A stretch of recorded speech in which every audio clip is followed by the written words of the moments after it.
Bienvenue à toutes et à tous pour cette nouvelle plongée en profondeur.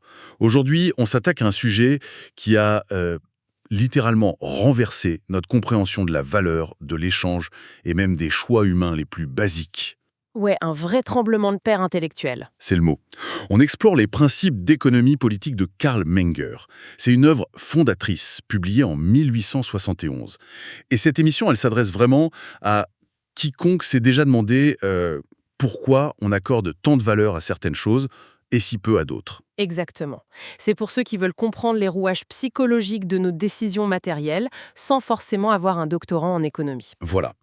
Et pour poser le décor, on a une problématique de départ qui est super forte.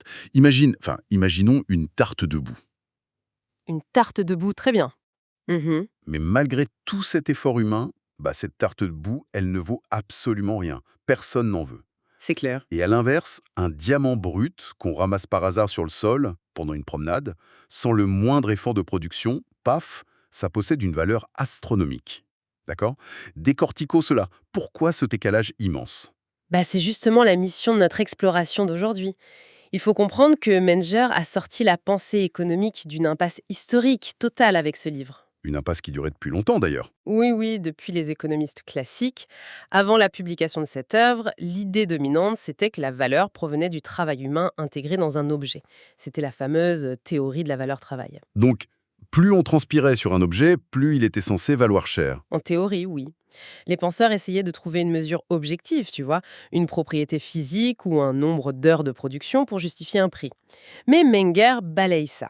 L'objectif de son livre, c'est de remettre l'individu et ses désirs purement subjectifs au centre absolu de toute création de richesse. Et c'est un changement de paradigme complet. Absolument.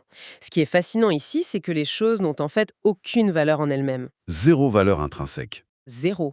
Elles ne deviennent des biens au sens économique que lorsqu'un esprit humain reconnaît leur capacité à satisfaire un besoin.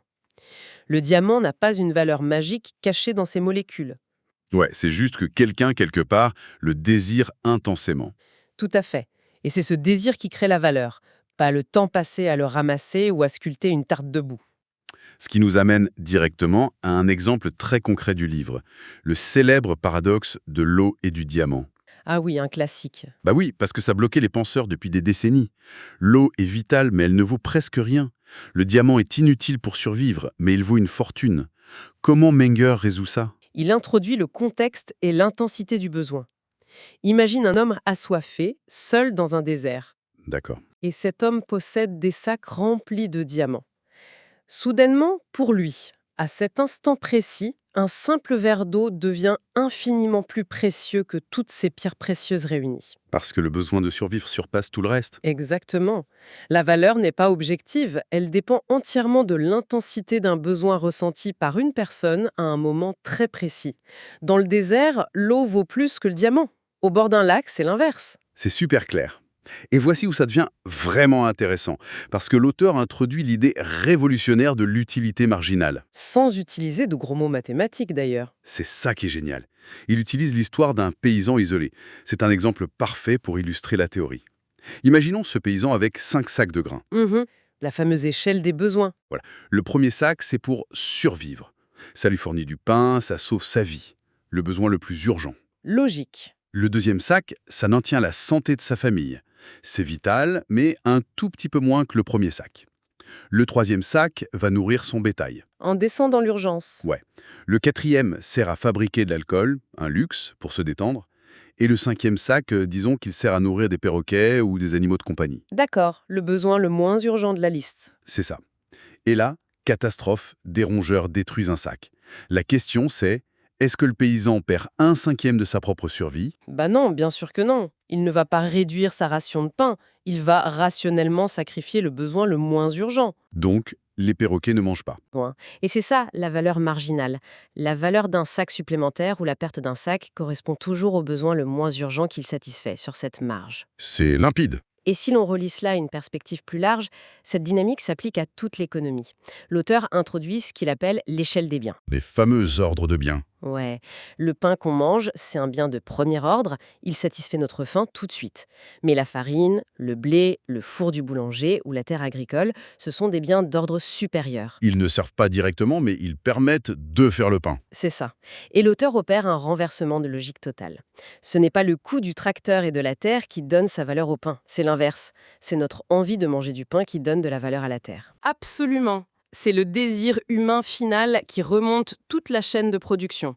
Si demain l'humanité entière devient allergique au blé et refuse d'en manger, la valeur des terres agricoles à blé va s'effondrer, peu importe les milliards qu'elles ont coûté à l'achat. C'est fou quand on y pense. Et ça implique aussi du temps. Oui, beaucoup de temps. Et surtout, une part inévitable d'ignorance et d'erreur. C'est un point clé de l'œuvre. Les humains ne sont pas des machines parfaites qui calculent tout à l'avance. Ah non, pas du tout. L'économie classique aimait bien imaginer des acteurs omniscients. Mais Menger dit le contraire. Les producteurs tâtonnent. Ils investissent dans des machines aujourd'hui en espérant que dans 5 ans, les gens voudront toujours acheter leurs produits. Ils parient sur les goûts futurs, qui peuvent changer du jour au lendemain. Ou ils font face à des aléas climatiques. L'incertitude est au cœur du processus. Cette imperfection humaine, elle nous amène naturellement à la nature même de l'échange. Ouais, un autre grand mythe déboulonné par le livre. Parce que les anciens penseurs croyaient que l'homme avait une sorte de propension naturelle, presque magique, à faire du troc. Comme si on adorait échanger juste pour le plaisir d'échanger.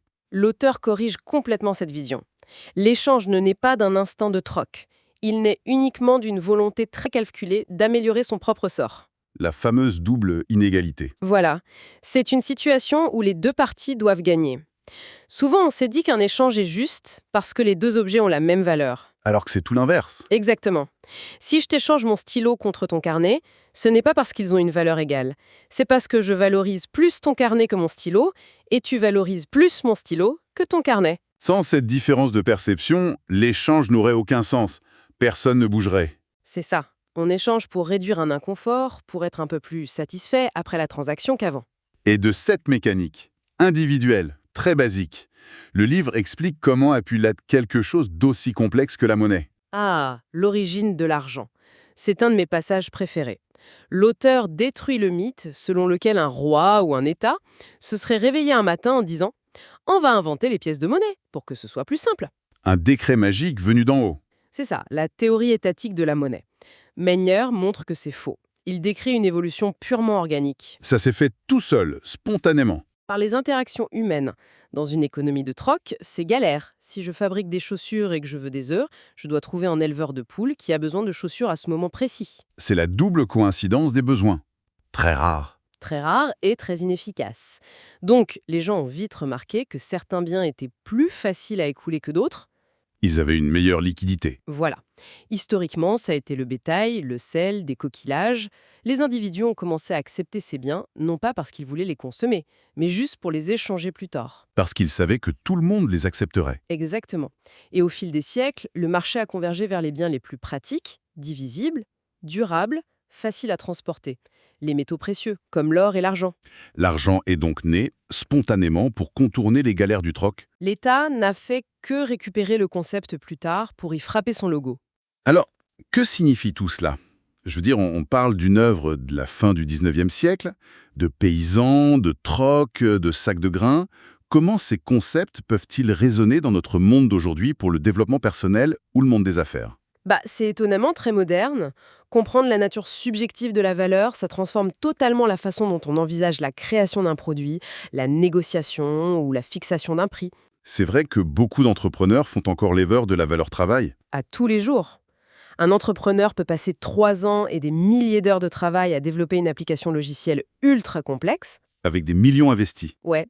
Mais si cette application ne répond pas à un besoin urgent et subjectif d'une personne, à la fin, sa valeur économique est nulle. Zéro.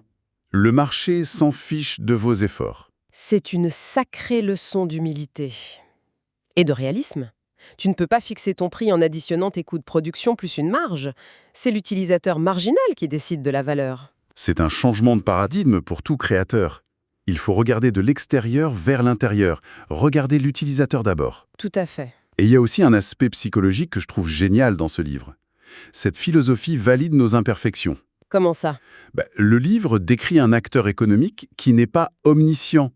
On a des informations limitées, on manque de temps, on est soumis à l'incertitude et on se trompe souvent. C'est clair qu'on est loin de l'homo economicus parfait des manuels de maths. Voilà. Et du coup, ça offre une vision très déculpabilisante de nos propres décisions.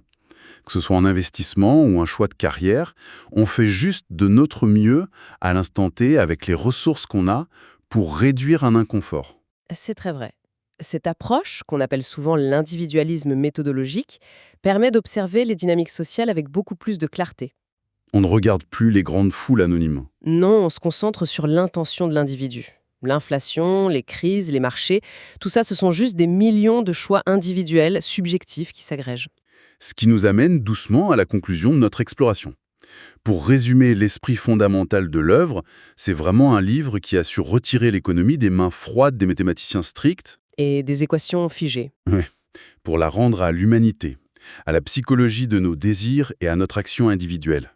C'est une célébration de notre capacité à nous adapter, à échanger et à créer des civilisations entières à partir d'un simple désir de satisfaire nos besoins. C'est joliment résumé. Et cela soulève une question importante, je trouve. Une question pour aujourd'hui. Je t'écoute. Si la valeur n'est pas d'une propriété figée des objets, mais le simple reflet de nos désirs humains éphémères face à une situation donnée, Mhm. alors la véritable richesse ne réside peut-être pas du tout dans l'accumulation infinie de biens matériels. Aujourd'hui, on est saturé de choses physiques et de contenus numériques. L'abondance est partout. Exactement. Donc la véritable rareté, la chose la plus précieuse que nous possédions aujourd'hui, ne serait-elle pas notre propre attention? Ah, l'économie de l'attention. Ouais. Reprendre le contrôle sur cette subjectivité, choisir consciemment quels besoins et quels désirs on décide de satisfaire, au lieu de laisser les algorithmes dicter notre échelle de valeur. C'est une pensée hyper provocatrice pour terminer. Ça résonne vraiment avec les défis de notre époque. C'est la beauté des grands classiques, ils restent pertinents. Absolument. C'est sur cette belle idée de reprendre le contrôle de notre attention que l'on va clore cet échange. On espère que cette exploration vous a donné de nouvelles clés pour comprendre le monde qui nous entoure et surtout qu'elle vous a donné envie de plonger par vous-même dans la lecture de cette œuvre fondatrice pour en découvrir toute la richesse. Merci beaucoup d'avoir suivi cette analyse avec nous et à très bientôt pour décortiquer ensemble de nouveaux sujets passionnants.